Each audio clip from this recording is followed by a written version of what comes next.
Oke, halo Prung, nama saya Randi Enteng. Saya seorang pemerhati tribun sepak bola dan subkulturnya, dan juga football Italia entusias gitu. Sekarang ada rapid question dari Prung Session, akan saya jawab satu persatu. Pertanyaan pertama, football casual atau ultras Italia? Saya lebih memilih football casual karena terorganisirnya tidak terlalu repot gitu untuk football casual, dan juga irisan dengan kesehariannya itu cukup relate, nggak ribet kayak ultras gitulah pokoknya, dan juga jauh dari kepentingan kalau football casual. Oke, pertanyaan kedua, Francesco Totti atau De Rossi? Saya pilih De Rossi. Alasannya karena mungkin karakter saya lebih mirip dengan De Rossi daripada Francesco Totti. Oke. Ketiga, pertanyaan menjebak. Cewek Bandung atau cewek Jakarta? Saya pilih cewek Jakarta. Alasannya karena lebih asik aja gitu sama cewek Jakarta. Terus kan saya kan agak sedikit edgy orangnya, dan juga rata-rata cewek Jakarta orangnya edgy lah. Bangke. Oke, nomor 4, jadi host apa narasumber? Saya ini pilihan yang sulit ya. Tapi saya kayaknya lebih memilih jadi host karena banyak ketemu orang, bisa banyak sharing-sharing ilmu juga, dan juga berbagai persepsi dari orang lain. Oke. Nomor 5, adopsi kucing atau menikah? Saya pilih adopsi kucing. Karena menikah menambah banyak masalah baru.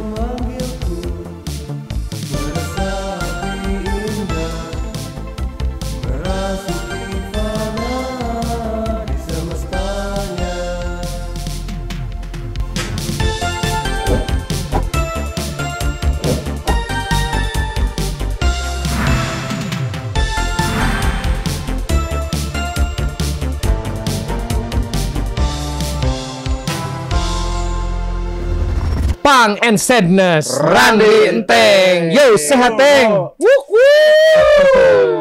Nah, Bo, Randi Enteng juga salah satu alumni, Bo. Alumni apa? Alumni host di Prung. Iya, benar.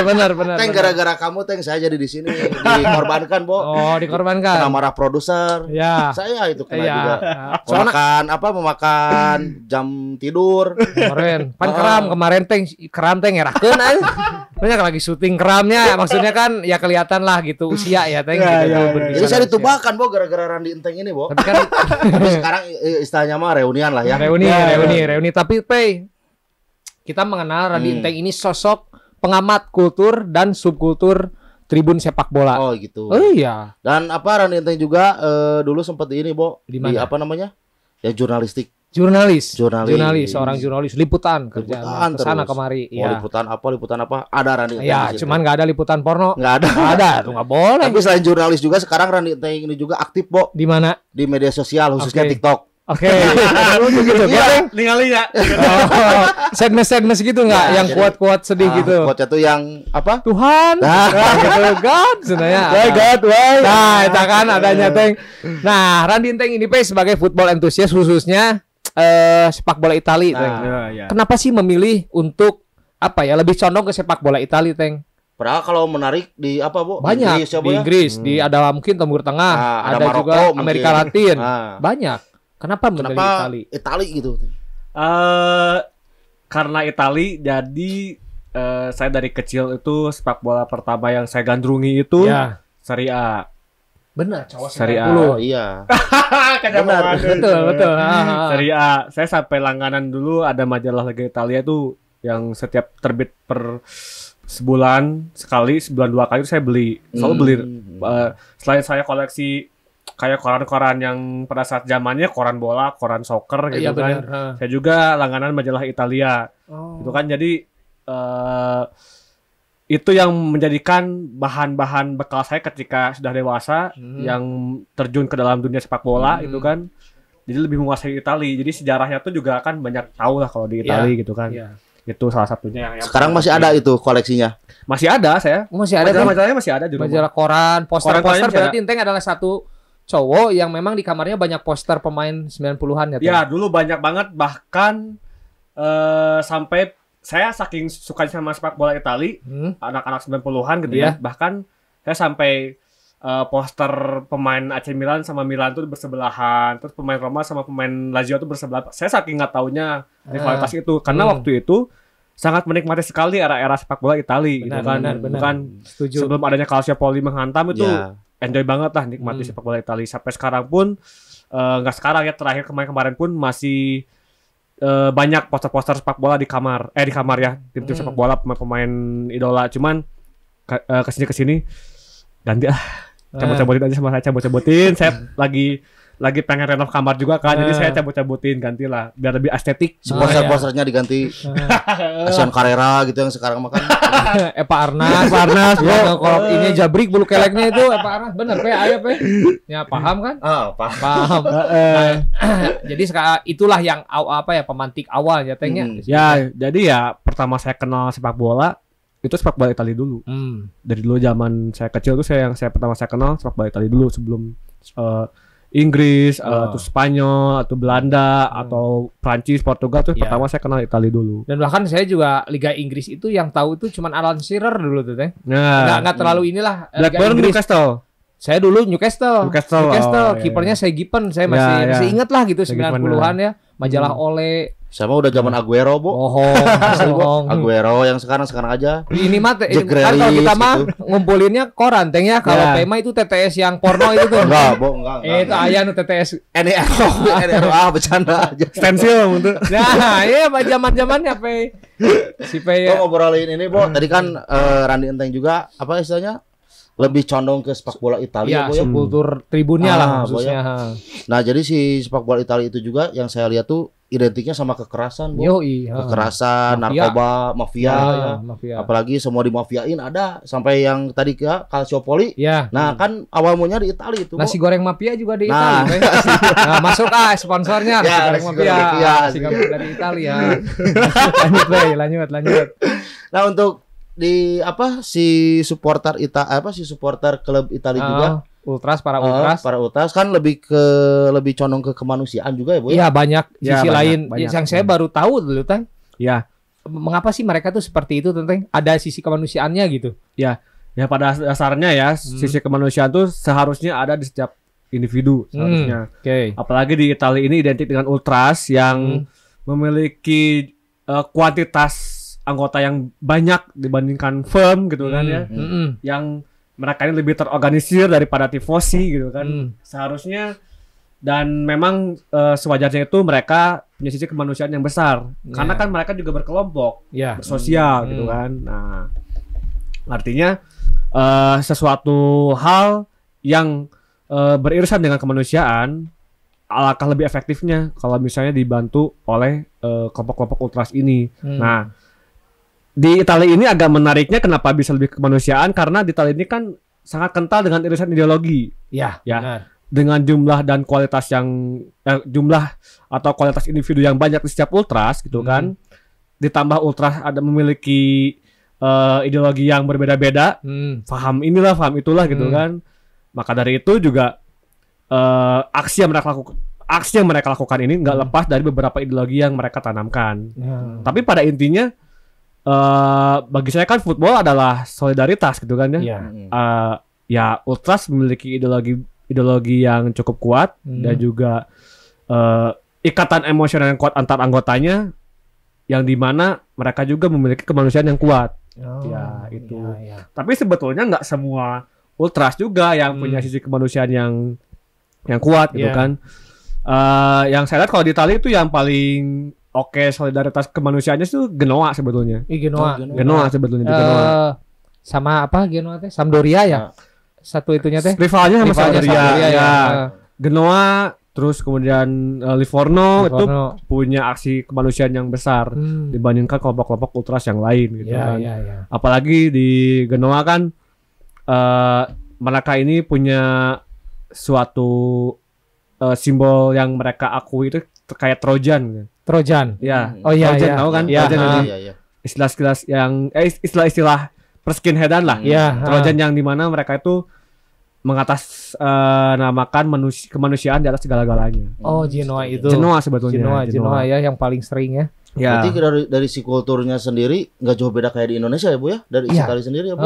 Ya, ultras dan yang di Indonesia kan teman-teman di Indonesia kan gitu juga Teng ya. Ya gitu juga ya. Cuman yang itu kan Inggris nih kan, mungkin Inggris ya nggak tahu lah, saya juga maksudnya dia tuh kayaknya kemanusiaannya juga nggak pernah bawa firm atas nama firm gitu ya. Ya. Karena kalau di Inggris kan karena firm itu lebih ke hidden sebetulnya. Ya. Lebih ke hidden. Pas tadi di rapid question di Purung Session ini kan sempat jawab bahwa firm ini kenapa football casual yang identik dengan firm gitu kan, di Inggris firm hooliganisme gitu kan, firm hooligans. Jadi mereka ini mengorganisir masanya tuh lebih rapi dan nggak kelihatan banyak orang. Gitu. Eksklusif. Ya. Bisa dikatakan betul. Ya. Jadi nggak gue ini ICF gitu kan, gue ini Red Army, gue ini gue ini misalnya The Urchins gitu, nggak kayak gitu kalau misalnya. Jadi ya sekedar dinamika supporter aja gitu. Ya. Mereka mah ada khusus bola aja Teng gitu ya. Gitu kan, lagian kan jarang kan kalau lihat kita benar-benar di sepak bola Liga Inggris lihat ICF misalnya gitu kan, atau misalnya Headhunter gitu kan jarang lihat gitu kan. Udah kalau di stadion di klub aja lebih high, dan beda dengan Ultras kalau di Italia atau di Rusia gitu kan, di Spanyol Ultrasur, di Spanyol gitu Madrid gitu kan, mereka menonjolkan sebuah simbol. Mereka memiliki simbol yang ingin memberikan maksud nilai-nilai kepada halayak gitu kan. Nah, kalau di Inggris kan enggak gitu. Ya saya percaya sih aksi sosial di Inggris ada, cuman enggak mengatasnamakan si firm gitu, mungkin ya seperti itu ya. Betul sekali, risikonya kan gede soalnya. Teng, tadi saya dengar kata tifosi nih Teng, saya suka kadang tifosi dan ultras itu apa sih Teng? Ini di luar ini ya. Cuman ini random aja saya nanya. Tiba-tiba semuanya kan tifosi dan ultras ini hanya persoalan bahasa aja. Istilah aja itu. Ya tifosi kalau di kita ya saya kayak gini lah, kayak fans supporter itu kan beda. Fans ya saya suka, saya nonton, saya duduk, saya fans. Saya ngefans. Nggak ada aksi yang lebih. Kalau supporter kan ada aksi yang lebih. Begitupun dengan tifosi. Tifosi kan mungkin sama kayak fans lah. Ya kan? Ya ultras ya supporter gitu kan, ada aksi situ, ada aksi, ada koreografi gitu kan, ada simbol-simbol yang ditunjukkan gitu kan, ada budaya imitasi yang mereka gunakan, atau misalnya namanya tuh ada asimilasi budaya yang mereka lakukan gitu kan, kayak gitulah. Jadi garis kerasnya mungkin ya Teng ya kalau ini. Kalau ultras nih ultras. Meskipun nggak semua ultras garis keras, kayak di Gresik biasanya gitu kan nggak garis keras. Benar. Ya mungkin ada kerusuhan Gresik, cuman mereka kan santun gitu. Santun. Dari singkatannya. Ulet, lucu, santun, terampil, energi, santun. Itu kan dari simbolnya udah kelihatan jelas gitu kan. Jadi kalau di kita kan soal penyiratan aja gitu. Penyirat yang tersurat gitu atau apalah. Paham tifosi. Kayak gituan lah. Tapi ngomong-ngomong supporter Italia atau yang disebut ultras nih Boy ya. Yang kemarin kan sempat ramai dari klub Atalanta. Yang logonya kayak apa? Kayak logo salon. Logo salon ya, Marbella itu ya. Anyar di angir. Apa namanya katanya tuh mengundurkan diri atau gimana? Membubarkan diri. Si Gurpardon itu saya sempat baca lah ya, mungkin saya pengen tahu dari Enteng mengapa sih mereka membubarkan diri padahal udah 25 tahun ya kurang lebih. Dari si klubnya juga bagus ya Boy ya. Enggak bukan tim mediocre itu. Lagi bagus-bagusnya sekarang si Robin Gopud sama Robin Gopar. Ya itu. Mana nih Randy Teng nih? Bagus lah mereka bubar. Bagus deh. Ya, karena saya nggak suka Ultras Atalanta. Karena Teng Roma. Bukan. Karena apa Teng? Karena Ultras Atalanta ini lebih ke sayap kanan. Sayap kanan di sana tuh. Lebih ke sayap kanan. Si siapa? Kaponya tuh Rambo ya. Rambo. Claudio Galimberti itu ya. Atalanta selama Kurvaner terutama selama 23 tahun lebih itu ya mereka identik sama sayap kanan lah. Kemarin juga lawan Fiorentina baru ngejek Vlahovic gitu kan soal ras gitu. Vlahovic itu padahal pemain Serbia. Rasis itu apanya tuh yang dirasisin apanya Teng? Ya soal kesukuannya lah. Kesukuan. Ya soal kesukuannya si Vlahovic. Sempat lah. Si Atalanta itu beberapa kasus juga kan sering lah Atalanta tuh aksi-aksi rasisnya di tribun stadion. Sering. Katanya membubarkan diri itu gara-gara apa Teng? Nah, kalau yang sejauh ini sejauh mata memandang. Oke.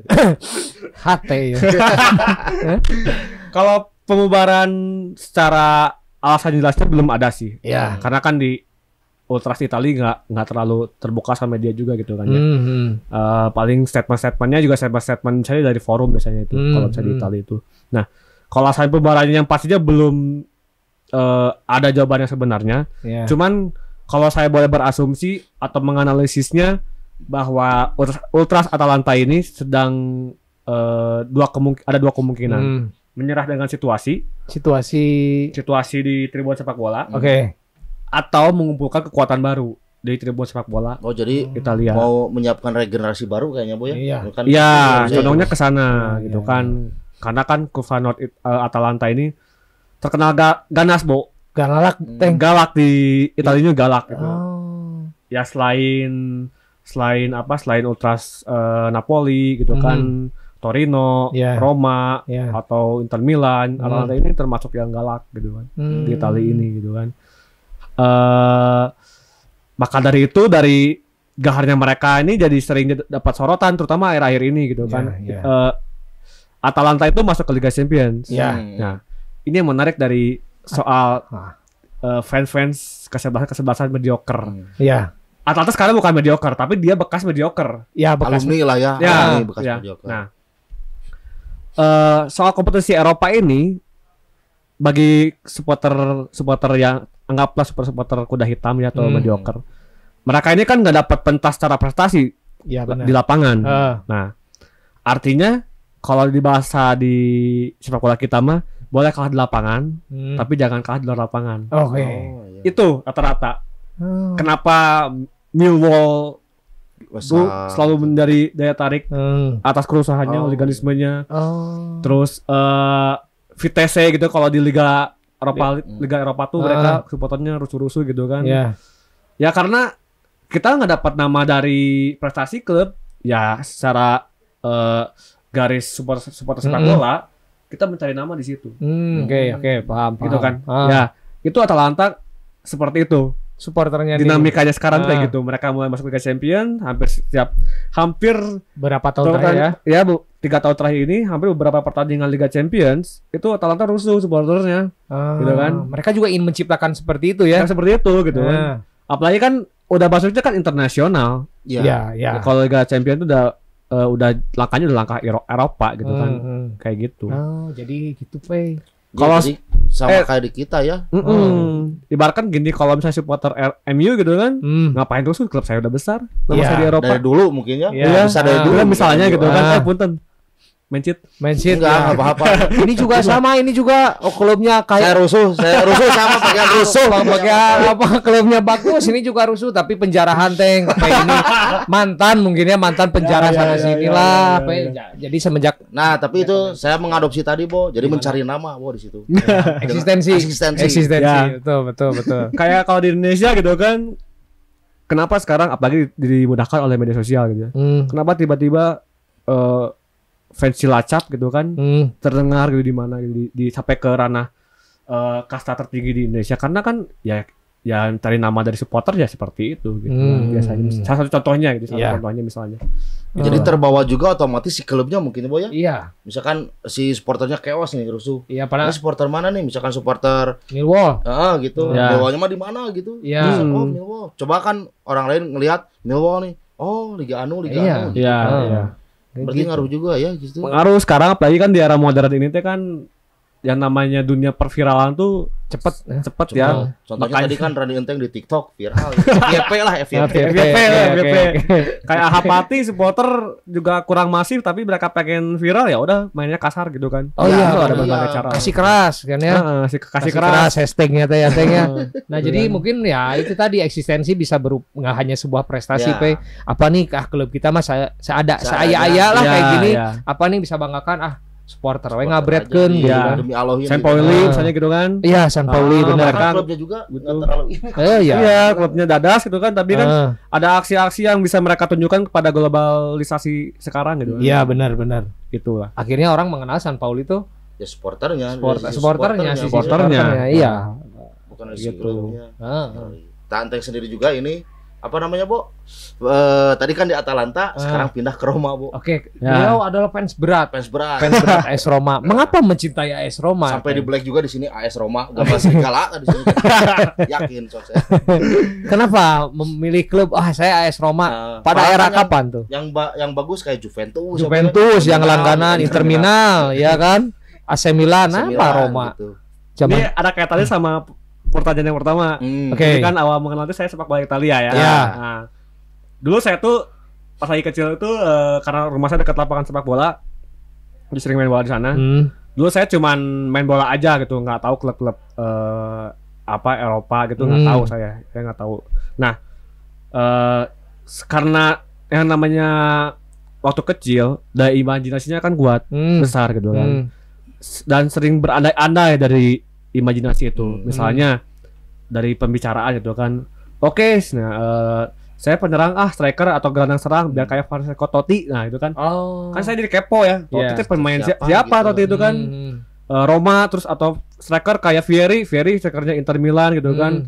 Salah itu kan Lazio dan Trezeguet Juventus dan sebagai macamnya lah. Nah, karena tahun 90-an itu waktu saya kecil kental dengan sepak bola Italia dan sering mendengar nama-nama klub Italia ketika saya bermain sepak bola dulu.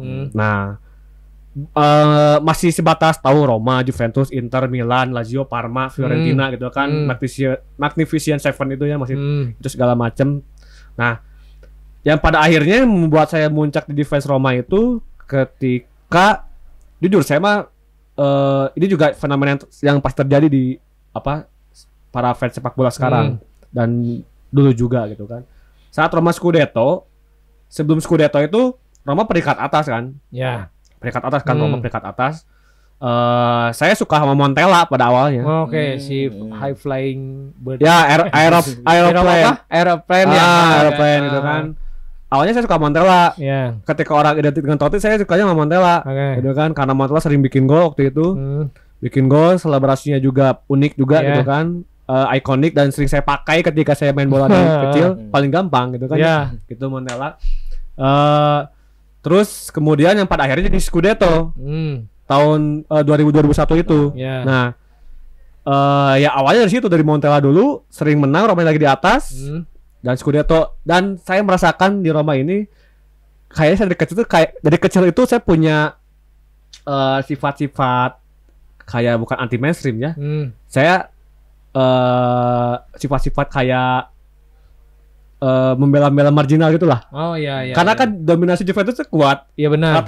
Rata-rata saya lihat teman-teman saya itu dukung Juventus, dukung Inter gitu kan, yang punya prestasi lebih banyak, AC Milan gitu kan. Ketika Roma bermain 2-2 melawan Juventus yang menjadi salah satu penentu Scudetto, golnya Nakata gitu kan. Itu saya kayak punya kepuasan sendiri gitu. Wah, ini tim besar nih kalah sama tim kecil nih. Karena Roma sebelumnya kan Peringkat 7 mediocre. Iya, benar. Musim sebelumnya itu yang akhirnya menang di atas Scudetto. Jadilah gitu. Dan kalau misalnya ditanya, lu glory hunter loh. Setiap orang fans bola itu pasti glory hunter, nggak mungkin yang tiba-tiba wah saya dukung klub ini pasti gini. Waduh, bohong gitu semua. Pasti lagi bagus-bagusnya. Semua juga glory hunter ya. Terutama yang menikmati sepak bola dari kecil, pasti glory hunter. Benar.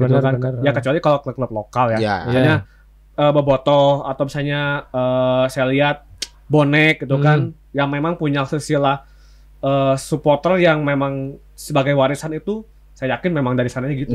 Nah, kalau fans-fans klub Eropa nggak mungkin dia sejarah gitu ya, waduk gitu. Kecuali dari negaranya sendiri mungkin ya. Tetap aja lihat siapa yang keren pada masa itu tuh. Kalau Del Piero kan zaman Tapi pas Viali. Tentang Roma apa nih, Bo? Taunya gitu? Biskuit. Bukan Mas Habis kita bercanda. Nah, pada awalnya Mas saya dicekokinnya Manchester United sama bapak tuh. MU ya. Bapak yang paling pasar MU, Beckham, Peter Schmeichel gitu kan di kamar-kamar tuh. Udah gimana, Bro? Saya inget tuh dulu tuh yang pas juara yang telanjang Totti. Iya, Totti ditelanjangin pakai kolor itu ya. Kota Roma tuh telanjang dia. Iya. Kota Roma di stadion. Ateng, apakah kita agak sedikit inilah ya. Si Roma ini teh kan status di Italia teh mayoritas sayap kanan ya.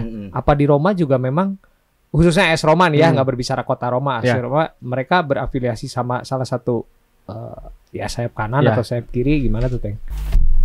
Ya kalau soal ideologi sih sebenarnya pada waktu suka Roma nggak ada sama sekali sangkut pautnya sama ideologi. Oke, awalnya tuh. Ya justru tahu-taunya ideologi baru sekitar 2010-an ke atas lah. Oke. Baru tahu tahu soal ideologi itu. Sebenarnya kalau di Roma itu nggak nggak spesifik, mereka tuh mengidentitaskan diri sebagai sayap kanan atau sayap kiri gitu. Jadi tidak seperti ultras di klub-klub lain. Ya, misalnya kayak Lazio menasbihkan diri sebagai simbol kami ya sayap kanan gitu kan. Atau Livorno sayap kiri gitu kan. Kalau di Roma ini yang menariknya nggak ada simbol-simbol yang mereka ini ultras sayap mana gitu. Jadi biarin aja masing-masing. Ketika nonton bola mah masing-masing aja cuek aja gitu ya Teng ya. Ya, dan memang siogianya kalau kita bicara soal sejarah di Roma gitu kan. Roma ini kan banyak irisannya dengan Jewish ya, dengan Yahudi gitu kan. Jadi sebetulnya kalau harus memilih, Roma ini adalah klub yang ke kiri-kirian sebetulnya. Karena adanya pluralisme tentang Yahudi, terus kulit hitam di Roma ini gitu kan, yang dimana dulu itu kan sering jadi ceng-cengan sama ultras Lazio ya, Roma ya, soal Anne Frank. Ya, Anne Frank dulu dia Lazio itu sempat bikin mural yang kepalanya Anne Frank, terus jersey Roma. Karena Roma kan juga dulu itu salah satu investasinya juga investornya itu juga Yahudi. Seorang gitu kan. Yahudi. Sekarang pun juga kan yang punyanya Roma kan dari Amerika gitu kan. Musim kemarin pun sama gitu kan, dari Amerika juga. Jadi ya Roma ini juga sebetulnya lebih kentalnya ke sayap kiri sebetulnya. Sebetulnya, tapi nggak menutup kemungkinan juga memang ada yang sayap kanannya gitu. Yang Nazi Salut juga di ultras Roma gitu kan juga banyak gitu. Jadi ya kalau di Roma sih ya udah gitu. Nggak terlalu ini lah. Sama supporter nonton bola aja udah ya selesai ya. Ya kayak gitulah, kayak Roma juga kan mereka punya baru sekitar 2000 kalau nggak salah itu 17 deh, mereka tuh bikin affiliate sama Atletico Madrid sama Frente. Ultras Atletico Madrid namanya Frente. Frente ini identik sama sayap kiri, sayap kanan. Jadi ya itu aja cuek sih kalau di Roma mah gitu. Yang aku lihat tuh cuek aja gitu. Cuman militarisnya ya berani ngadu lah. Galak ya. Gitu kan. Galak ya. Iya, galak. Nah, Teng, ini Teng. Masih ngomongin ultras nih. Ultras Italia itu kenapa sih sangat benci akan media? Padahal kan media juga yang mengeksiskan mereka. Yang saya tangkap sih mereka bukan benci ya kalau sama media tuh, mereka lebih tepatnya menghindari. Karena kan media tuh mereka punya tujuan-tujuan investigatif. Contohnya investigatif tuh kayak semacam cara untuk menguak sebuah kebenaran itu ya investigasi gitu untuk sebuah berita. Nah, di Italia ini ultras di Italia identik dengan mafia, dengan narkoba gitu kan, dengan kepentingan politik gitu kan. Nah, yang artinya mereka ini menutup diri karena kepentingan itu takut terkuak gitu. Senjata api gitu kan, segala macem lah gitu. Sampai ke ranah film di TV gitu kan, bintang film aja juga kan ada ini pemilihan dari mafia gitu kan. Kayak di film Godfather aja gitu kan. Jadi lebih tepatnya menghindari karena tidak ingin terbongkar juga urusan kepentingan lain. Nah, di sisi lain juga kan beberapa kutipan-kutipan ultras juga kan ya mereka kalau bikin spanduk protes ya pasti kan ke media. Gitu kan. Kalau saya baca situs Football Italia gitu kan. Toh nada-nada protes dari setiap ultras yang disimpan dalam sebuah banner itu dipublikasikan oleh media juga. Gitu kan. Cuman mereka membatasi, ada misalkan mau masuk masalah ini mas, sorry bro gitu kan, nggak bisa ya gitu ya. Mungkin pengecualian yang lebih tertutup di Sisilia mungkin ya. Sisilia tuh wah kayaknya kalau media bener anti sih kalau dari Sisilia. Sisilia tuh yang polisi yang meninggal itu bukan Teng? Yang katanya yang akhirnya Liga Italia nggak boleh main malam kan setelah kejadian itu ya. Catania, Palermo gitu kan. Itu kan ya sempat polisi meninggal itu Catania kalau nggak salah. Iya, Catania ya. Karena di sana kan ibu kotanya mafia kan. Itali berarti ada di Itali Selatan ya. Selatan ya, daerah sektor-sektor Campagna gitu kan. Ya. Ya itu mereka kental banget lah soal mafianya. Jadi gitu. Mereka benar-benar tertutup ya dengan media lah gitu ya. Mafia. Selain takut diliput juga, kan tadi tidak mau terliput oleh kepribadiannya Boy ya. Ya takutnya dia punya hutang apa kan? Iya, aku lacur. Aku lacur. Atau mungkin ini katanya top boys lah tapi hutang banyak ya. Atau mungkin mereka introvert. Introvert. Mungkin bisa juga. Tapi ngomong-ngomong ini Boy ya, supporter Italia Boy. Kan banyak nih misalkan kayak ajang sepak bola di Piala Eropa, apa ke Piala Liga Eropa atau Piala Dunia gitu Boy ya. Piala Dunia ya. Rata-rata yang saya lihat tuh mungkin dari si supporter Italia sendiri kadang nggak suka gitu Boy sama ultras Inggris, tuh kayaknya sama hooligan lah, gitu. Nggak respect atau gimana? Ada sejarahnya sih antara Inggris dan Italia, akhirnya orang Italia tuh nggak suka sama orang Inggris gitu. Ya, kalau yang saya lihat sih dua fase ya yang terjadi di hubungan antara supporter Italia dan di Inggris. Yang pertama pasti Perang Dunia. Jadi kan dulu Mussolini itu kompatriotnya sama Hitler, yang dimana mereka musuhnya adalah Inggris, gitu kan. Nah itu dari Perang Dunia seperti itu. Tapi puncaknya itu kalau nggak salah di tragedi Heysel 1985, yang dimana Juventus saat itu sebagai salah satu simbol sepak bola Italia yang dijagokan di Eropa. Itu kan rusuh tuh di Heysel kan, sampai banyak yang meninggal gitu kan.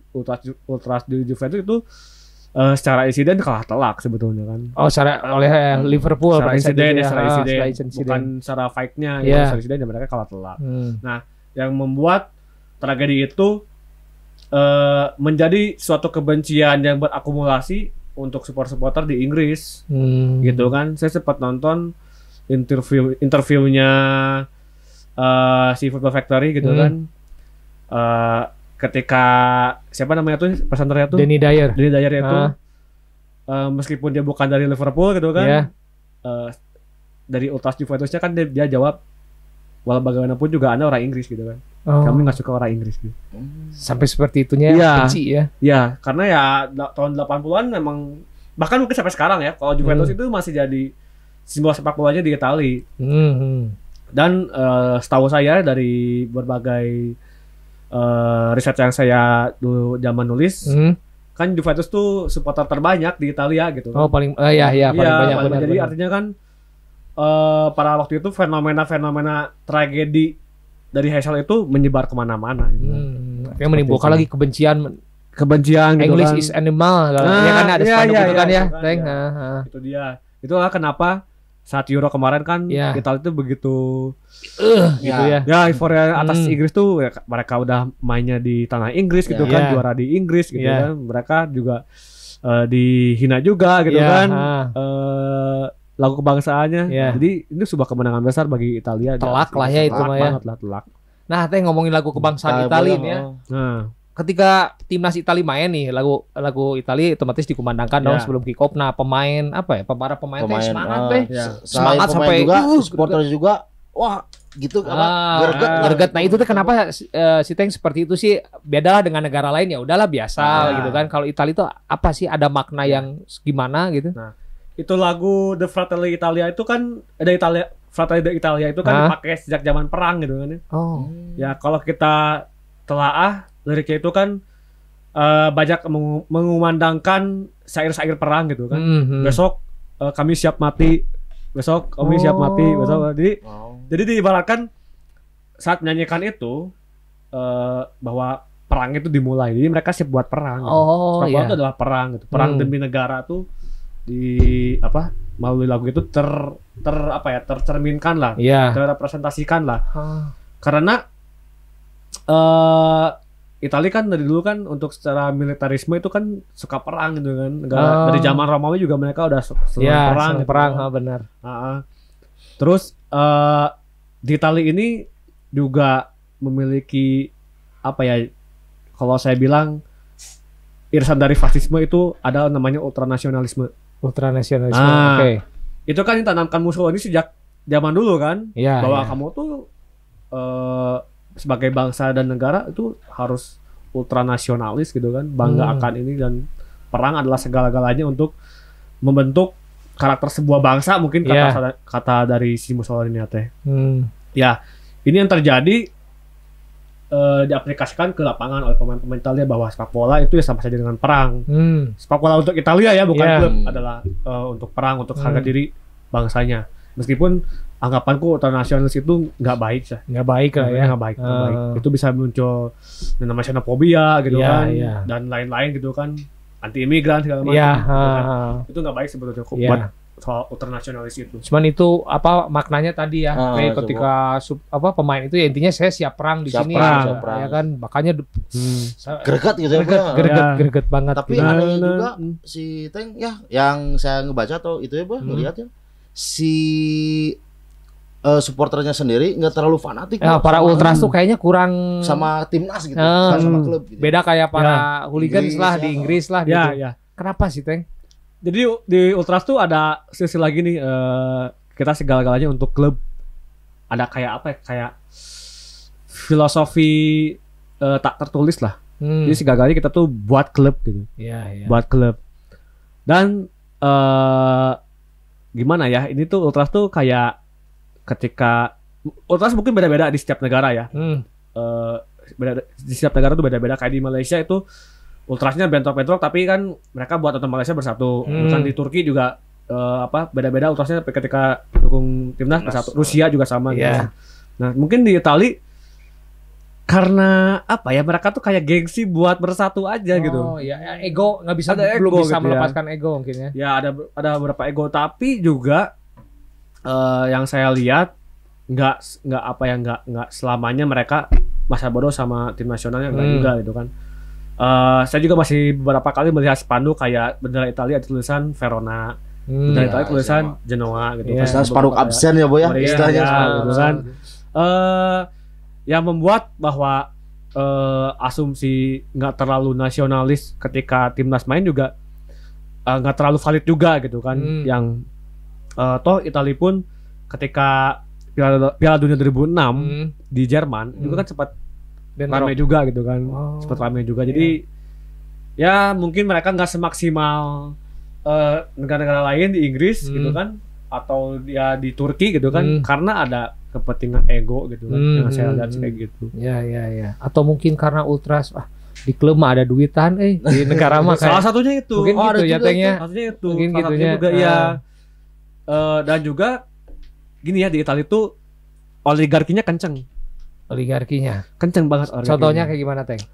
Berlusconi bisa berkuasa sebagai PM Italia dalam jangka waktu panjang aja itu kan karena memanfaatkan modal sosial dari supporter sepak bola. Oh, gitu. Jadi ada di Italia itu sering di apa ya? Kalau kita mah kalau di Indonesia ini kalau ada yang juara emas Olimpiade ada muncul foto-foto pejabat. Ya udah mulai kan muncul sekarang pada gitu. Kan. Di Italia itu sering jadikan prestasi olahraga jadikan kepentingan politik. Sama berarti ya. Jadi kayaknya kehidupan sepak bola di Italia juga gak jauh beda kayak di Indonesia ya, Boy. Jauh kan. Soalnya lihat suka gurang-gerung pakai motor. Gitu. Ada yang gini, bener, kenapa cecengungar gitu kan. Ada di Italia saya lihat di YouTube ada. Dia motornya apa? Vespa. Vespa, Piaggio gitu, motor-motor keren lah. Bukan kita mah bobokan yang gak jelas. Bukan HRS kan minimal ya, di kita mah paling keren gitu kan. Itali. Hampir sama lah ya kayak di Indo sama dia. Saya kan soalnya saya tuh beberapa teman ada yang kuliah di Italia. Ya doain aja saya juga nyusul bisa kuliah di Italia tahun depan. Nah, teman yang kuliah di Italia itu sempat hidup di Italia itu ceritanya memang nggak beda jauh sebenarnya sama di Indonesia katanya itu. Karena secara ekonominya pun kan Italia kan juga nggak maju-maju banget secara ekonominya gitu kan. Ya makanya secara mentalitas bila berbicara soal ekonomi negara ya dan kelas-kelas sosial agak-agak mirip lah. Mirip lah ini sama ini. Dia membedakannya gimana katanya Teng? Cerita yang itu yang dari temen yang di sana yang di Itali gitu. Beda sama Indona. Ngebedainnya gitu. Kan tadi nggak jauh beda katanya. Ya nggak jauh beda ya. Kalau yang membedakan dari sepak bola ya loyalnya lebih inilah. Loyal lebih apa ya? Jadi dia nonton misalnya di Kurvaset gitu ya, Kurvaset emang nggak boleh duduk atau megang HP, pasti dimarahin. Oh, jadi harus fokus nonton ya. Nggak nonton nyanyi ya. Jadi malah mereka nggak nonton, ngasih dukungan ya. Ultras pure ya, gitu, pure dukungan nyanyi, koreografi. Gitu kan. Kalau kita kan paling suka dia ada nonton gimana permainan gitu kan. Paling ada yang ngalangin duduk atau duduk gitu kan. Gitu kan kalau di Itali mau nonton lebih hikmat ya silakan ke tribun bukan ultras gitu. Gitu. Jadi nggak bisa. Kalau sisi sepak bolanya. Ya itu supporter banget karakter supporter. Jadi siapa yang ke Itali bos saya mau? Pengen ada saya di Kabupaten Sampdoria. Pokoknya kuliah di Itali, pindah warga negara jadi Itali, dapat istri di sana. Oh, mau Teng? Mau ya pasti itu kan impian Teng. Telenovela Amanda Jose gitu. Amanda Jose. Nah, Teng, kita geser ke sepak bola Indo lah ya, sepak bola lokal lah. Kan gini, Teng. Dulu itu supporter kita itu ya saya pribadi aja lah sampai sekarang ini adalah supporter yang bisa disebut supporter bodoh, yang mana saya pengen tahu pertandingan itu kita tuh menang bodoh amat lah dengan statistik, analisa, kan. Nah, masuk ke era-era sekarang mungkin 4-5 tahun ke belakang atau 6 tahun ke belakang lah ya tepatnya. Banyak tuh fenomena yang bermunculan mengulas taktik, mengulas. Nah, fenomena seperti itu gimana sih menurut Teng? Ya. Pertama-tama saya pengen jadi antitesis bahwa saya ada supporter bodoh, bagi saya sih enggak ada ya. Kalau bicara soal fenomena itu nanti ada kaitannya sama anggapan supporter bodoh segala macam ada kaitannya. Fenomena itu terjadi kan ketika literasi semakin banyak, media-media di Indonesia ini semakin banyak yang mengulas soal taktik. Terus kemudian bagaimana seorang pandit atau analisis sepak bola menjadi seorang yang seksi gitu kan. Itu menjadi sebuah tren dalam belakangan ini, bagaimana ketika orang yang mengulas taktik bahwa dia adalah orang yang layak berbicara banyak soal sepak bola, gitu kan. Ini kan menjadi sesuatu daya tarik di media sosial terutama gitu kan, ketika kita bicara taktik di Twitter atau bikin desain grafis di Instagram gitu kan. Ini menjadi sebuah acuan bagi banyak orang gitu kan. Yang dimana ini smart ya, pinter. Sebetulnya menurutku nggak gitu juga gitu kan, gitu juga. Nanti ada pengecualiannya. Ya pada intinya itu atas perkembangan media aja yang dimana menyadarkan para penonton sepak bola bahwa selama ini sepak bola itu nggak cuma sekedar gol, tapi bagaimana sebuah kesebelasan bisa mencetak gol, caranya seperti apa, bahkan yang namanya penalti gitu kan, atau misalnya tendangan pojok, free kick, bahwa itu adalah bagian dari taktik kan sebetulnya gitu. Ketika ada bilang Mourinho pakai rebus, itu ya bagian dari taktik gitu kan, nggak bisa kita tutup mata gitu. Jadi memberikan sebuah insight yang baru. Bagaimana kita bisa lebih hikmat menikmati atau menonton sepak bola di televisi, tapi gitu kan rata-rata seperti itu. Ketika di lapangan kita di Indonesia gitu kan, ya mungkin ada beberapa yang fokus terhadap pengaplikasian ilmu itu gitu kan. Gini. Tapi kan situasi suka berkata lain. Nah, namun persoalan statistik ini juga menjadi hal yang nggak baik juga, Jadi gimana ya yang saya bilang, kayak ada batas-batas kelas sosial yang bilang sampai kayak mungkin tadi aja bahwa saya adalah mungkin seperti yang ini gitu kan. Jadi kayak mengikis euforia nonton bola gitu. Ya gitu kan. Jadi nggak semuanya statistik itu kita dewa-dewakan secara berlebihan, nggak juga seharusnya itu kita nikmati untuk bahwa permainan seperti ini tuh karena bagian dari taktik, dengan semata-mata cuman gol aja, itu aja sih intinya, cuman buat bikin kita lebih hikmat aja. Tapi menurutku nggak, ya secara berlebihan nggak baik juga lah. Ya orang yang merayakan klubnya menang dan mencetak gol ya silakan, itu mah sepak bola mah udah bebas ya. Bebas gitu kan, nggak harus lu supporter bego lu misalnya nggak ngerti bahwa misalnya open play ini dapat rasio sekian gitu. Ya nggak harus gitulah. Nggak harus gitu ya. Ya justru itu jadi batasan-batasan kelas sosial yang menjadi konflik baru gitu biasanya. Gitu, benar. Kan? Ya itulah saya buat menanggapinya soal fenomena statistik sih seperti itu. Tapi kan supporter mah taunya pengen menang aja gitu ya. Nggak tahu taktik. Kadang ya itu tadi akhirnya muncullah ada orang mah supporter bodoh misalkan dalam tanda kutip ya, yang taunya cuman menang. Nah, apakah itu juga salah satu kultur tribun nggak Teng? Teng lihatnya maksudnya apa tuh? analisa seperti itu termasuk kultur tribun nggak? Bagi saya sih itu termasuk sih. Kultur termasuk tribun, karena kan yang namanya kultur itu kan menjadi sebuah fenomena biasanya. Dan fenomena ini sudah berjalan sekitar 3 sampai 5 tahun ke belakang. Artinya kan sebuah jadi fenomena yang banyak.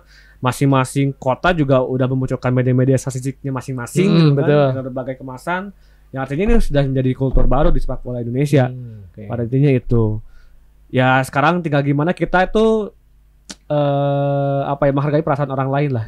Nah, bebasin wes gitu kan, harus gini. Nggak usah ribet-ribet lah gitu kan. Benar. Ini yang orang lain gitu kan. Nah, kalau udah tribun mah kalau udah ada lempar-lemparan mah siapa yang paling berani bertarung. Paling gitu kan. Paling gitu kan. Benar. Beda ya aura tribunnya panas gitu kan. Karena itu punya segmennya, punya pasarnya masing-masing. Buat kepentingan kapitalisme masing-masing silakan lah. Nggak usah menyinggung kamu ini gini nggak aja kerja di sekcok baru kan nggak oke juga ya Bang ya. Mendingan biasa aja, nggak usah apalagi yang harus digarisbawahi justru jangan sampai memojokkan, bahkan sampai rasisme itu kan jangan itu. Iya, benar itu. Jadi cuman ini aja pengetahuan aja. Iya, pengetahuan aja. Saya juga jadi tahu open play, set play itu karena nonton itu dulu kan taunya kick off tuh bagi-bagi bagi dua kan gitu kan, bagi dua main bola kan sekarang mah tahu bahasa sepak bola. Sepak bola modern ya, Bo. Berarti sudah teruji, Bo, entah itu sebagai penulis sepak bola tuh, Bo. Jelas. Skripsinya aja tentang sepak bola, Jadi waktu itu juga jadi bisa memprediksikan, Bo, entah itu misalkan pertandingan A lawan tim A, tim B misalkan, bisa memprediksikan, Bo. Oh, ini yang menang si ini nih dengan skor gini, statistik segini. Sampai saya minta parlay, Bo, tembus, Bo. Tembus Enteng pernah ya. Teng ini prediksi gimana? Udah pasang mah ini. Sok pasang, pede saya tembus, Bo. Itulah kelebihannya Randy Enteng. Tapi itu salah satu fungsi dari statistik sepak bola juga. Jadi dinikmati oleh kaum-kaum bertaruh hasil. Jadi masuknya itu ilmu probabilitas, Bo. Oh, itu tuh. Itu Mas. Itu yang bikin asiknya gitu kan. Tapi kadang-kadang kalau yang berlebihan suka dibikin sepak jadi sepak bola jadi nggak asik gitu. Kalau yang berlebihan sampai ngenang gitu, jadi nggak asik lagi. Tapi ya asiknya kita enjoy buat tebak-tebak skor misalnya gitu kan. Spontan aja. Jadi selain Randy Enteng juga ini, Bo, selain dari penulis sepak bola juga merambah ke media digital, Bo. Iya, YouTube. Berjudul Dobrak Kamar. Dobrak Pagar. Nembus batas. Itu awalnya gimana sih, Teng? Ceritain dong tentang Dobrak Pagar, awal mulanya seperti apa gitu. Oke. Ini juga saya mau sekalian lah karena bareng kawan-kawan ini kayak ada sedikit curhatan sebetulnya soal ini. Jadi saya jelasin lah soal ininya. Jadi Dobrak Pagar tuh sebelumnya kan saya kan kerja di media, salah satu media di media statistik juga, cerita, nulis gitu kan, segala macam. Di media itu kan masing-masing orang tuh punya kontennya masing-masing lah, gitu kan. Nah, ada yang bagian khusus statistik siapa, bagian nulis-nulis bola drama siapa, cerita-cerita siapa, terus yang bagian analisis siapa, bagian kultur sepak bola siapa. Biasanya itu aku tentang supporter segala macam di konten ini. Nah, pada akhirnya waktu itu tuh saya udah mencoba ke ranah video untuk khusus supporter. Nah, kalau artikel sih udah sering banget saya nulis soal supporter sepak bola gitu kan. Nah, pada suatu hari nama ide Dobrak Pagar ini ditolak gitu kan, karena katanya nggak menarik katanya gitu kan oleh beberapa orang sana itu. Yang pada akhirnya setelah saya keluar dari media itu, kemudian bikinlah Dobrak Pagar, saya jadiin lah. Dan ternyata akhirnya alhamdulillah menarik gitu kan. Alhamdulillah menarik. Nah, jadi saya tidak mencatat nama Dobrak Pagar dari media itu ya. Ya suruh siapa ditolak gitu kan. Soalnya isu sekarang ini, Bo, di dunia ranah-ranah orang-orang yang katanya smart dalam bola segala macam, ketika menyinggung Dobrak Pagar sebetulnya mencatut nama. Ini sekalian klarifikasi aja lah. Saya mah nggak tahu, Teng. Saya mah taunya Dobrak Pagar aja, murni itu ide Enteng dan teman-teman. Saya mah udah aja pure ke sana lihatnya. Di situ saya bikin Dobrak Pagar. Awalnya itu justru bukan video, ketika saya keluar mau bikinnya blog. Awalnya itu blog karena kan kebetulan ada beberapa pembaca tulisan saya yang pengen saya lanjut tulis lagi gitu, gitu kan. belum kepikiran. Saya bikin video. Karena kan video kan waktu itu outputnya cuma di media itu aja. Nah, suatu hari saya ke net nih. Itu kan saya ke net. Mulai pembicaraan soal YouTube. Waktu itu tuh YouTube lagi gandrung banget. Lagi gandrung bahwa apa ya, YouTube ini bakal menjadi media alternatif masa depan ke depannya. Dari situlah saya coba bikin di YouTube. Boleh deh, saya coba pakai Dobrak Pagar ini. Akhirnya bikin sama teman-teman gitu kan, sama kawan-kawan, dan jadilah Dobrak Pagar ini. Gitu. Itu aja sih. Jadi ada kalau soal nama mah ya dari media sebelum juga saya udah ngajuin. Cuma itu kan udah dari enteng kan ya, ditolak. Tolak aja konsepnya, jalan aja gitu kan. Yang dimana alhamdulillah sampai sekarang juga masih bertahan gitu, masih bisa bertahan dan segala macam gitu kan. Terus nggak kerasa gitu. Sekarang kan udah 3 tahun berarti kan. 3 tahun ya Dobrak Pagar. Ya. Dan itu modalnya modal pribadi, udunan teman-teman, patungan atau dari mana itu Teng? Kolektif ya. Pribadi awalnya gitu. Pribadi awalnya kolektif. Bikin. Awalnya pesimis, Bo. Pesimis. Karena apa ya maksudnya? YouTube saya baru banget terjun ke YouTube. Terus kemudian ada rasa minder gitu, takut nggak sebagus. Ya nggak laku atau gimana.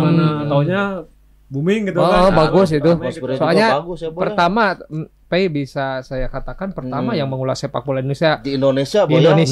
Bukan kalau yang di luar mah kayak apa tadi? Football Factory. Apa itu influence-nya juga ke sana, Teng? Ya, salah satu influence dari Football Factory, salah satunya Football Factory, terus juga Covid-19 gitu kan. Terus saya juga media-media dokumenter yang lain kayak Vice gitu kan. Juga saya kayak National Geographic, kayak gimana angle-nya segala macamnya, editingnya segala macam juga saya juga influence dari sana juga. Gitu. Itu berarti ngotak, misalkan mau ke kota A itu ngotak jauh-jauh hari sebelumnya ngeriset mereka seperti apa itu hari. Ya. Jadi ini kebiasaan saya lama karena saya kan paling senang baca juga, senang riset gitu kan. Pokoknya kalau belum riset nggak dulu go. Matangin dulu risetnya, konsepnya, baru berangkat.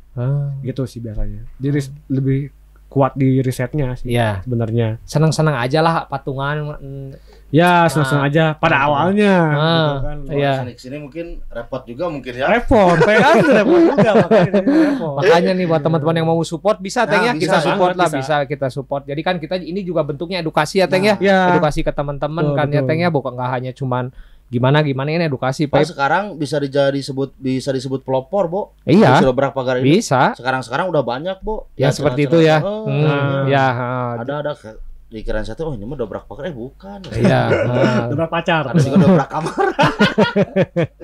Ya memang bisa ini disebut pelopor bisa ya. Saya juga yang pas Teng dulu sempat ngobrol, keren baru buat di Indo ya. Kayak gini ya. Ada kayak gini. Nah, Teng pengen tahu goalsnya si Dobrak Pagar itu apa sih Teng? Goalsnya, sebenarnya kecintaan saya terhadap suatu kultur ya, mau kultur mau subkultur tuh saya suka lah. Nah, tapi di sisi lain juga saya pengen ada tujuan kolektif di setiap supporter di Indonesia. Ada pergerakan kolektif lah yang dimana bahwa sepak bola itu nggak sekedar cuman rivalitas aja, juara atau segala macam, tapi kita bisa membuat sebuah kolektivitas yang dimana membuat sepak bola Indonesia ini lebih baik. Itu pertama. Kedua, karena saya juga kan pernah jadi supporter, P juga sama, Jabo juga sama, pernah jadi supporter masing-masing gitu kan. Nah, yang dimana pernah merasakan bahwa supporter ini jarang didengar unek-uneknya oleh klub. Ya benar. Nah, dan pada dasarnya yang membuat bahwa Dobrak Pagar ini ingin menjadi sebuah media alternatif bagi supporter sepak bola di Indonesia untuk menyampaikan aspirasinya terhadap klub. Itu sih, bahwa klub juga harus tahu bahwa peran supporter ini besar loh. Pengorbanannya banyak gitu kan, sampai nyawa juga kan banyak yang hilang gitu. Jangan cuma jadiin customer aja gitu, silahkan gitu kan. dilihat beberapa pagar bahwa gimana sih curhatan setiap supporter untuk membela klub kalian gitu kan. Intinya mah itu aja sih, 2 hal itu. Goalsnya tuh di sana ya nanti. Jadi media untuk teman-teman, aspirasi teman-teman supporter Indonesia lah ya. Nah, Teng, pernah nggak di pas Dobrak Pagar dapat penolakan dari beberapa kelompok supporter misalkan? Udahlah, saya emang nggak penting, anti media aja kan ada yang seperti itu atau kan wah dari Bandung misalkan, ada nggak Teng kayak gitu penolakan?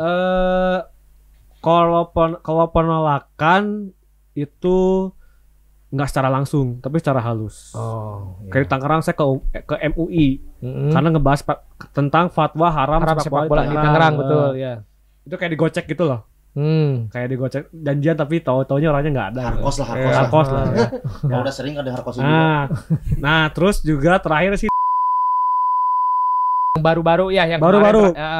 Ntar keluar sekitar gitu. Jadi yang saya lihat mereka apa ya, lucu aja gitu. Lucu.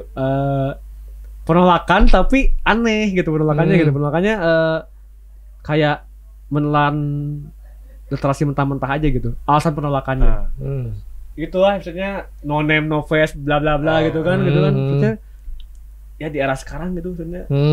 Ya ngapain mentah-mentah kayak gituan gitu. Iya. Toh tujuannya juga bukan buat eksistensi kalian gitu kan. Iya. Cuman mau tahu aja apa kegiatan dari supporter ini juga apa gitu ya. Supporter tersebut. Ya dan lebih jelasnya kalau kalian misalnya mengaku bahwa supporter yang intelektual, ya secara literasi kalian bagikanlah kepada supporter yang lain gitu. Oke, ya benar, setuju sih. Gitu kan, maksudnya ya maksudnya kadang-kadang suka lucu aja beberapa media di supporter di Indonesia masih benci ke media atau menolak media karena mungkin terorisme dari luar Itali gitu, Inggris gitu kan, yang secara harfiah sekarang pun juga Inggris dan Italia juga nggak terlalu tertutup banget sama media. Enggak benar, saya para top boys yang zaman dulu mereka udah terbuka bikin buku atau dia bikin vlog YouTube. Bikin vlog YouTube, mereka udah enjoy. Kalau mereka tertutup sama media yang di Eropa sana, mereka akan mungkin bikin forum di setiap website. Iya benar. Tivo, apa gitu loh. Sebenarnya ya lucu aja penolakan-penolakannya. Iya. Alas nama tapi gitu lucu aja sih. Tapi tanggapan Teng sendiri pas tahu gitu di mana? Ketawa. Senyum tipis aja gitu. Senyum tipis ketawa. Tipis aja. Betul itu saya lagi sakit. Jadi oh iya benar, sakit itu saya lihat updatean bla. Ngirim kameramen sama reporter cadangan lah sana. Lucu aja gitu ketawa gitu. Kalau saya membandingkan dengan kota-kota lain, itu yang terjadi karena gini ya. Ketika supporter kasual ini masuk di Indonesia gitu kan. Dan memang teorinya seperti ini. Wajar kalau ada resistensi, peperangan ideologi gitu kan, yang dimana kita tuh mencari identitas gitu kan. Oke, dan ini terjadi di kota ini gitu. Kota itu. Yang dimana sudah terjadi bertahun-tahun lalu di kota-kota yang besar kayak Jakarta, Bandung gitu kan. Ya, mungkin ini yang terjadi 10 tahun yang lalu mungkin tuh. Iya benar. Jadi maksudnya masih apa ya, lucu aja gitu. Lucu aja.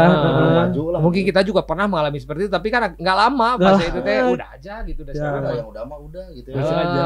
Terbukalah media sekarang cepat gitu kan. Toh kita juga tahu informasi dari luar juga kan, berarti ada informasi masuk ke kita gitu aja. Untuk misalkan gini nih Teng, dari Dobrak Pagar kan ini baru beberapa kota ya. Kalau misalkan kalau sudah kecapai dari Sabang sampai Merauke nih beres. Nah, kedepannya gimana nih Dobrak Pagar? Asia Tenggara dulu sih. Asia Tenggara. Ya, Asia Tenggara. Thailand, Malaysia lah ya.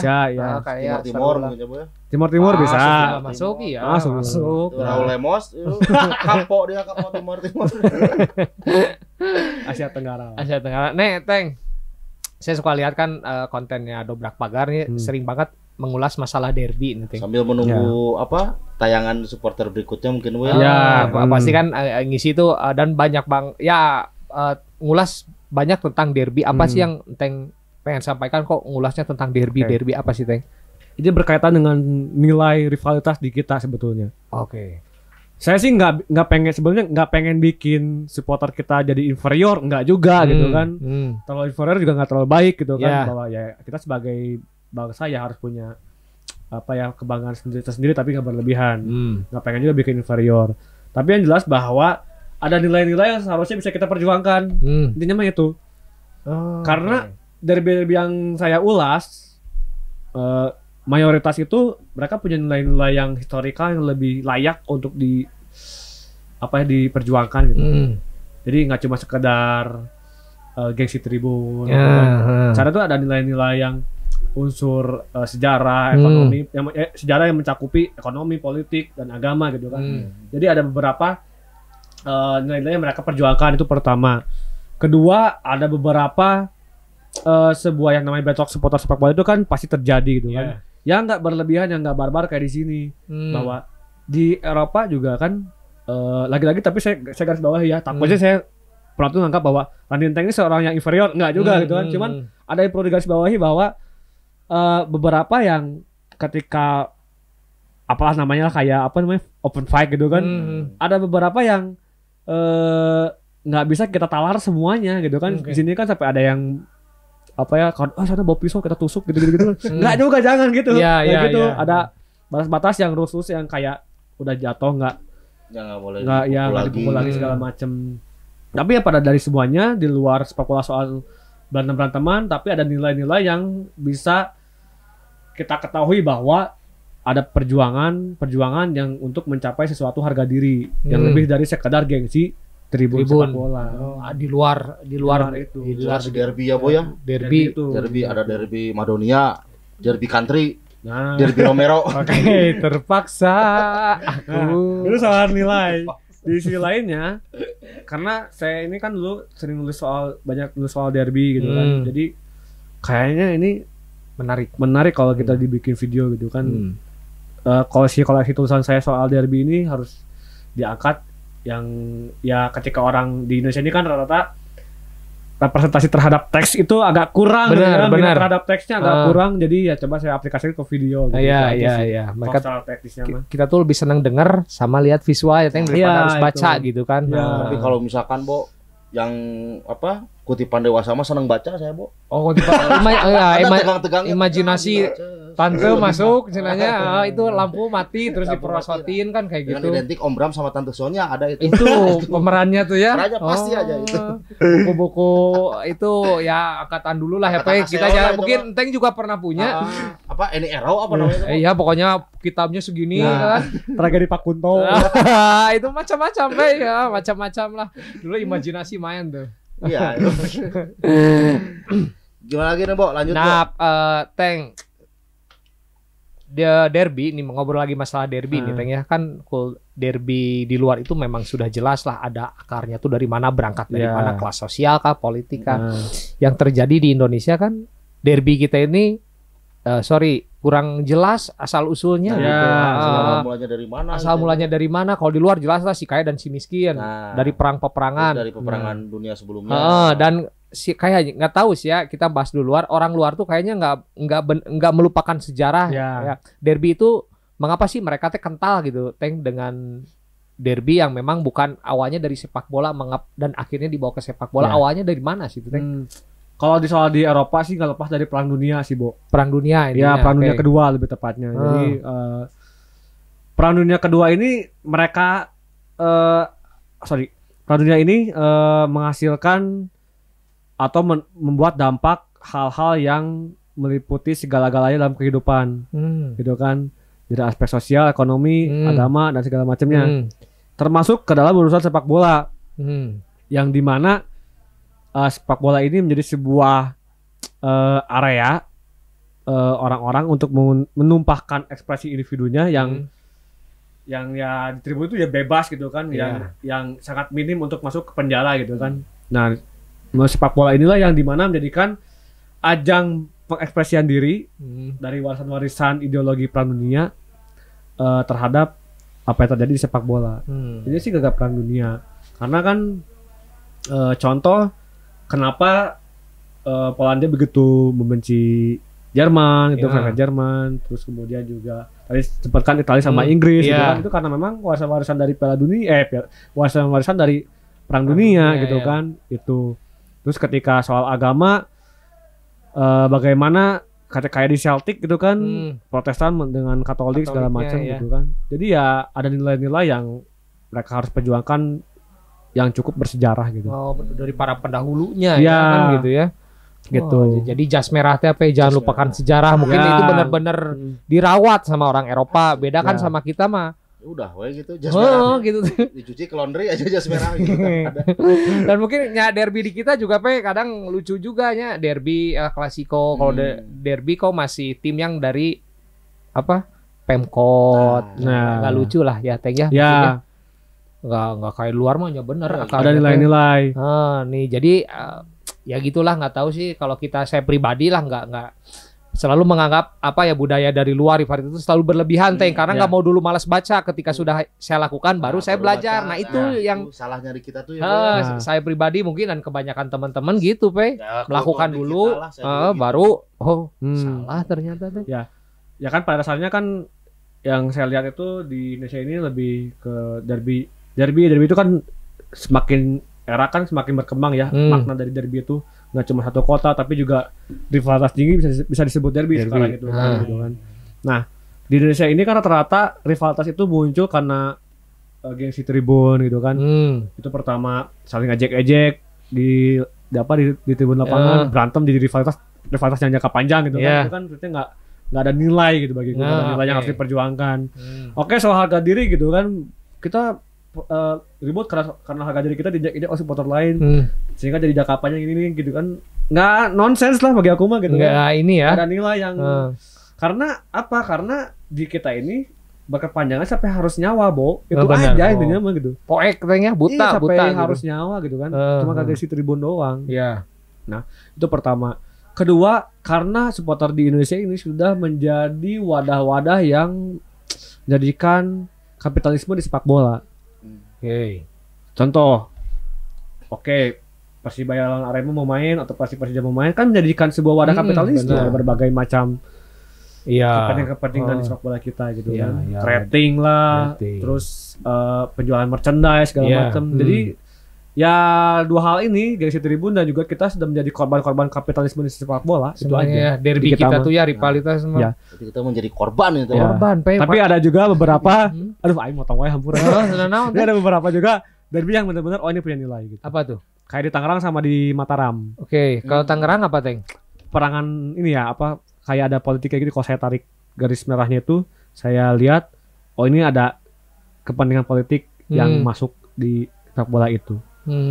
Antara pemerintah kota sama pemerintah kabupaten yang sebenarnya Pemkot sama Pemkapnya itu nggak perang, cuman dampak kepentingan politik mereka yang menciptakan sebuah perang di supporter di Tangerang. Itu aja sebenarnya. Orang-orang Pemkot sama Pemkapnya mah biasa aja ya. Iya, karena cuman punya kepentingan politik aja. Gitu kan, soal aset negara, aset kota, aset kabupaten yang sehingga menciptakan sebuah rivalitas di supporternya itu aja. Dan kalau dari Mataram Teng? Mataram sih dari zaman kerajaan kan. Jogja sama Solo ya? Iya, Surakarta gitu Surakarta, kan. Itu kan kalau kita melihat bagaimana zaman penjajahan kerajaan itu ketika katanya konon Surakarta merupakan Highlander yang membela ke VOC gitu kan. Rupanya ada gitu kan. Kalau penjajahan terus zaman kerajaannya kan juga mereka cukup punya cerita-cerita yang bahwa Surakarta bahwa Kesultanan Surakarta itu beda dengan Kesultanan Yogyakarta.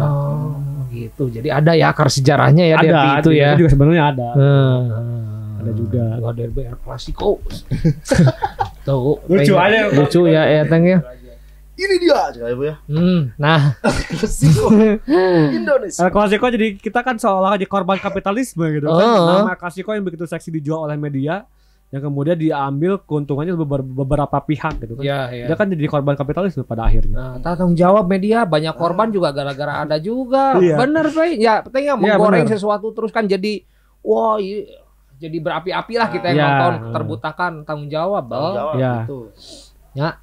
Ada kita pemasukan gitu, bikin aja media, diperbuas berita karena biasa aja ya harusnya rivalitas 90 menit itu malah itu cukup itu sudah aja. Media mau mending kayak Randy Enteng media mah jadi kayak statistik kan, jadi banyak membantu orang-orang. Dobrak pagar kesana kemari dapat cewek daerah kan ya kan. Bonus lah. Kenapa dibuka di sini? Nih, Teng. kita ngobrolin masalah tentang media nih kan. Ya. Media di Indo itu kan, misalkan nih, saya lagi bikin satu program di Prung. Pasti ketika mengulas tentang sepak bola Indonesia, pasti terbatas dengan arsip dan dokumen. Kalau saya ngebahas tentang budaya luar, sepak bola banyak banget. Akar-akarnya ada. Dapat. Gitu. Nah, di Indo tuh kenapa sih hal itu terjadi, arsip itu tuh? Oke. Kita berkaca sama era perserikatan tuh ya. Ya. Nah, ini ada kaitan sama politik sebetulnya. Oke. Kalau yang aku lihat. Karena kan era perserikatan itu kan era Soeharto, di mana media tuh nggak bebas untuk bisa sebenarnya kalau ekspresi mah ya beda lah sama politik di era Soeharto. Cuman kan media tuh fokusnya nggak ke sana. Dulu kan media kan terbatas juga gitu kan, terbatas. Yang kemudian fokusnya tuh lebih ke pembangunan. Sementara kan di olahraga nggak terlalu disorot, karena yang menurutku sampai sekarang sepak bola itu masih bukan menjadi hal yang penting di sebuah negara seperti Indonesia. Buktinya pembangunan stadion kita masih minim. Artinya kan belum penting. Iya, benar. Sepak bola di kita itu. Stadion sepak bola dipakai untuk konser misalnya, atau dipakai untuk kampanye politik, kampanye politik.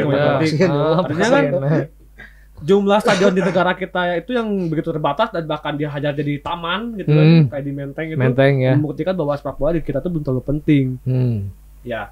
Dan kemudian kalau berbicara soal minim pengarsipan, ya karena fokusnya nggak di sana pada waktu itu. Benar.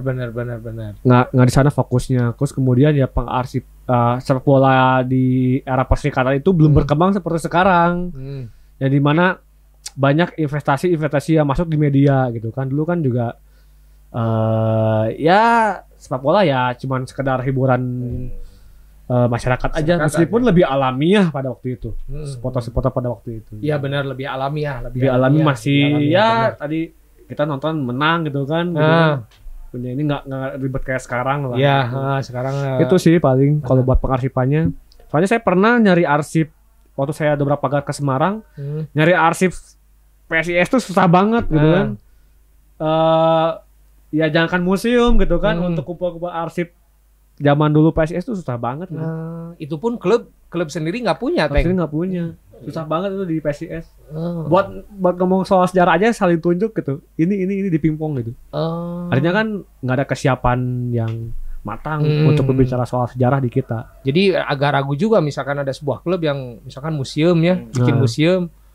Ya agak ragu juga pengarsipan mungkin kan terbatas itu kalau di luar kan nggak komplit juga kayak dokumentasi mungkin iya kalau si media cetak juga nggak tahu gimana yang media cetak dulu nggak terlalu inilah gitu. Kalau sekarang ya mungkin dari sekarang aja lah mungkin nanti kita buat 10 tahun atau 20 tahun ke depan berfungsi bisa jadi saksi sejarah. Karena penting banget pengarsipan di sepak bola tuh. Nah makanya saya suka sering banyak foto-foto nih foto gitu. Itu buat arsip buat masa depan, bukan apa di share katanya gini-gini kan itu buat arsip katanya. Iya asli. Kelas 1 jangan salah gitu. Jadi sekarang jangan nuduh yang enggak. Oh iya benar. Gitu kamera tidak terasa itu kan arsipnya kamera tidak terasa namun ada ya mah. Nah, klub-klub di Indonesia sekarang lagi gencar-gencar fasilitas training center. Nggak tahu sih ya itu mereka tuh memang murni ingin si klub ini berkembang atau hanya sekedar gengsi. Kenapa kalau mau dikembangin nggak dari dulu? Nggak dari dulu gitu. Nah, sekarang ramenya gitu. Ya, saya kira sih mencakupi dua-duanya ya. Untuk kemajuan regenerasi ya, untuk gengsi ya, gitu kan. Kalau bicara kenapa nggak dari dulu, karena dulu kan kita sepak bola tuh klub-klubnya masih ditangani oleh BUMN, APBD gitu kan, gitu kan. Meskipun keuntungannya supporter bisa lebih menuntut karena itu uang rakyat gitu kan, sebetulnya. Nah, buat sekarang adanya training center menyambut cukup baik lah untuk perkembangan sepak bola kedepannya buat regenerasi gitu kan. Cuman kalau buat gengsi ya kadang-kadang ini yang nggak menutup kemungkinan untuk dikapitalisasi lah gitu kan.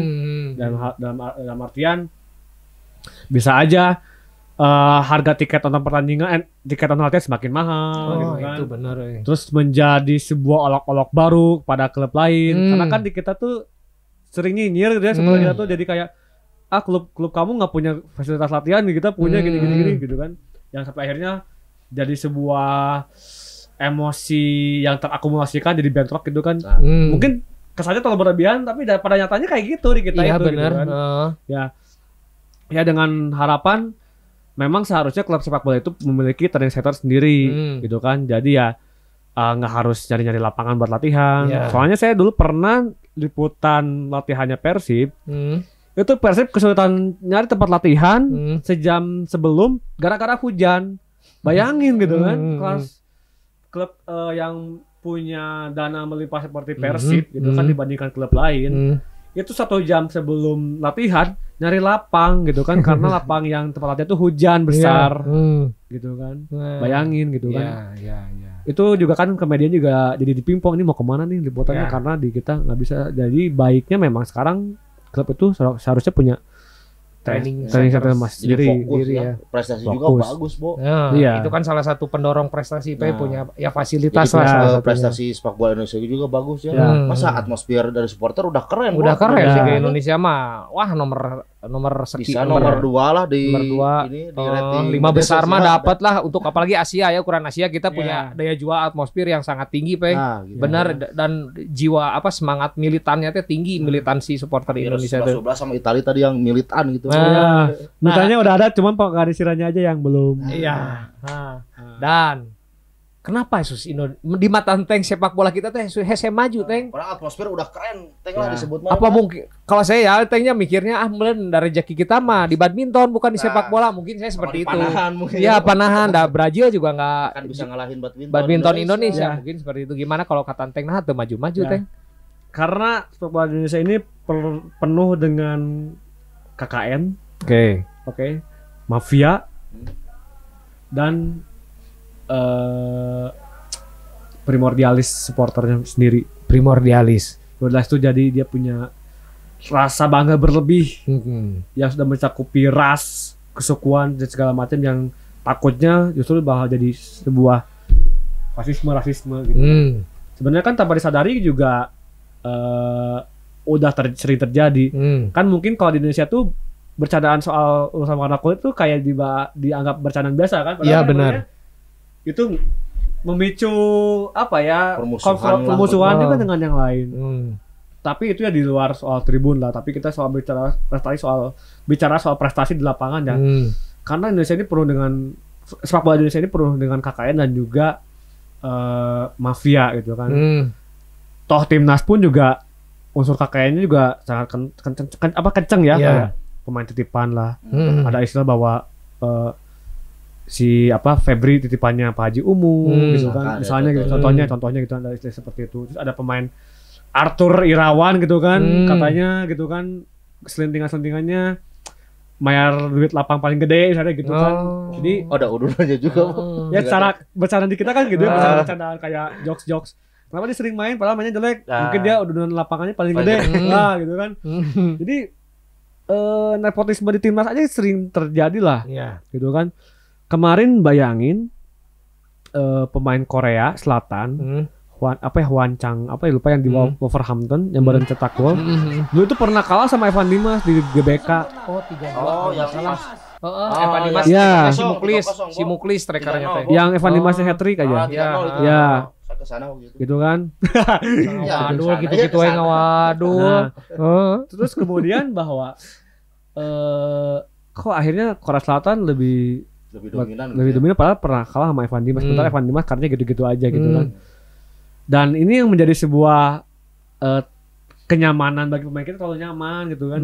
Di Bayangkara kamu mungkin ya kamu dekat sama keluarga, terus fasilitas oke. Ya fasilitas oke. Sebenarnya kan ini nepotisme secara halus gitu. Yang mungkin kalau saya sebagai bonek harusnya Evan Dimas ini membela Persibaya kalau di Indonesia seharusnya gitu. Tapi kenapa di Bayangkara yang notabene pernah mengkhianati rakyat Surabaya misalnya seperti itu. Nah ini kan jadi sebuah ganjalan juga gitu. Harusnya kan Evan Dimas nggak usah tanggung, langsung aja keluar ya. Gitu kan ya. Meskipun keluar juga katanya konon selintingan kabar juga ada kayak titipan juga di klub luar gitu. Konon katanya kayak gitu. Tapi saya rasa sih untuk khusus kayak kasusnya Evan Dimas harusnya sih nggak kayak gitu. Harusnya sih. Angkatan Evan Dimas itu kan era saya bilang wah ini sepak bola pertama anak-anak muda Evan Dimas kan. Ilhamuddin Armain kan. Ada Maldini Pali. Dan mereka mereka kan mereka tuh pada umur segitu belum berkenalan langsung dengan kapitalisme gitu kan, belum jadi bintang iklan, main bola, belum kasih jadi kasih penghargaan apa gitu kan, jadi irisan kepentingan perusahaan gitu belum gitu. Ya inilah yang susah maju ya, itu mafia, KKN, terus kapitalisme primordialis gitu. Ya untuk kapitalisme sama primordialis terutama di supporter juga kan juga ngaruh kan gitu. Intinya mah PR kita semua ya, Teng ya. PR kita semua gitu.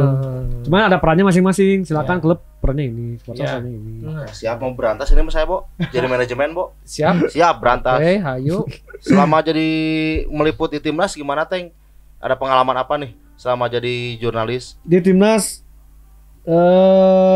tuh saya sempat ada saat pelatihan. Jadi ini saya cerita aja. Saya kan identik dengan Bandung, ya, jadi dengan Bandung karena lahir di Bandung, lahir di sini segala macam. Nah, saya tuh lebih tepatnya kaget sama lucu juga gitu kan. Dulu timnas latihan sempat sebelum Piala AFF 2016, saya liputan nih pakai travel. Kebetulan orang travel itu orang Sunda gitu kan, ngobrol Sunda segala macam biasa. Pas nyampe di lapangan itu banyak reject mania. Nah, saya belum saat itu banyak reject mania gitu kan. Terus ngobrol sama si travelnya kenceng. Kayak balik nama jeung urang weh, kalem nomor WhatsApp urang aya kan gitu. Oh, siap pas lagi balik itu reject banyak gitu kan. Itu kan pada waktu itu 2016 itu cukup panas gitu kan, panas. Yang saya pikir waktu itu bahwa supporter di Indonesia ini kan barsupen ya. Istilahnya tuh barudak sumbu pendek lah. Dia menggeneralisir bahwa kamu Viking gini gitu kan, kamu The Jack gini kan, padahal soalnya kan kayak gitu. Nah, yang membuat saya agak tegang langsung mereka ngelatih gitu kan. Waduh, mampus nih gitu kan. Padahal sebenarnya kan orang, sebenarnya aku kan nggak media, terus udah sama Persib juga nggak udah fanatik banget gitu kan segala macem. Ya kepentingan saya kerja, terus apalagi itu buat timnas gitu kan segala macem. Yang sempat sempat baliknya tuh saya sama pemain lah, sama Yanto balik. Basna. Ya nebeng ke Yanto Basna gitu kan. Karena kebetulan dulu Yanto suka main ke kantor media saya sebelumnya. Nah udah gitu pas jarak tempat latihan sama hotelnya tuh nggak jauh, deket lah. Ternyata ini yang menarik juga nih, menarik di soal supporter perbatasan. Ketika saya sampai di hotel, banyak orang nih kerumunan. Saya kira itu di Jackmania. Karena was-wasnya kan saya kan orang Bandung, takutnya mereka menggeneralisir bahwa saya adalah boboto atau saya adalah Vicky segala macam gitu kan, atau kasual atau apapun itulah. Yang terus saya turun, kok warnanya biru-biru itu boboto semua gitu kan. Jadi apa yang menghela nafas sempat tegang berapa ini, apakah mereka ngikutin saya dari lapangan? Ternyata bukan, itu boboto, padahal jaraknya deket gitu. Jadi ya awalnya agak tegang gitu kan, terus kemudian cair lah karena kan bukan berarti saya wah ada bobotoh nih anak bukan gitu, tapi setidaknya situasi yang bisa mereka mengerti secara bahasa dan segala macam, situasi yang safety lah, yang jauh dari pikiran ancaman gitulah. Karena kan saya kan tergolong orang yang anxiety ya gitu, jadi ya overthinking juga, jadi gimana gitu. Nah tapi di sisi lain dari apa yang terjadi di sana, yang tadi saya bilang bahwa jaraknya tuh nggak jauh, deket lah, sekitar mungkin cuman 5 kiloan lah dari lokasi latihan ke hotel itu, hotel pemain. Nah yang bisa dibayangkan bahwa bagaimana nasib supporter di perbatasan gitu kan, dan bayangkan bagaimana sedekat itu mereka dengan konflik gitu, sedekat itu mereka dengan luka, sedekat itu mereka bisa meregang nyawa, kebayang kan gitu kan. Ya makanya untuk persoalan persupporteran gitu kan di kota-kota besar, ya terutama di kota-kota besar nggak harus berlebih atau barbar lah. Toh di perbatasan tuh mereka lebih riskan, ya Islam sudahilah permusuhan kayak cukup 90 menit aja gitu. 90 menit silahkan. Yang selalu kita kampanyekan soalnya kita yang teriak-teriak nih di kota besar, di kotanya nih kan dampak yang perbatasan yang jauh dari kita yang nge-tweet atau apalah gitu bikin status yang kalau mau open fight silakan, tuh mah emang harus kalian masing-masing, cuman inget juga kan bukan barisan inferior, toh di luar pun di Eropa pun open fight itu ya ada harus nggak tertulisnya gitu kan. Di kita mah kan ada open fight, saya lihat tuh video-videonya sempat bocor itu kan tetap aja gebukin ya udah jatuh gitu kan. Juga ya. Iya gitu kan. Juga yang open fight bo kan sama 200 no caps katanya. Open BO. Open BO. Wah seksual itu ini. Ngobrol sama obrolan seks open fight nama open BO, Nah, itulah Randy Enteng Bo ya. Tadi sudah mengetahui Randy Enteng dari dobrak pagar Bo. Dari Italia. Dari jurnalis dia bisa menebak skor pertandingan sebelum bermain ya, yang menguntungkan para parlayers dan olahraga probabilitas seperti itu Bo. Tapi soal si skornya kemarin baru kejadian Bo, CSP gimana? Sempat tebak skor Persija lawan PSIS, saya bilang 1-1 dan kejadian 1-1 tuh kan nantilah pertandingan buat weekend lah, saya minta ya nanti di WhatsApp aja kan banyak match tuh Liga Inggris, Liga Italia, Liga Indonesia ya sang ngerti we ya yang penting cair.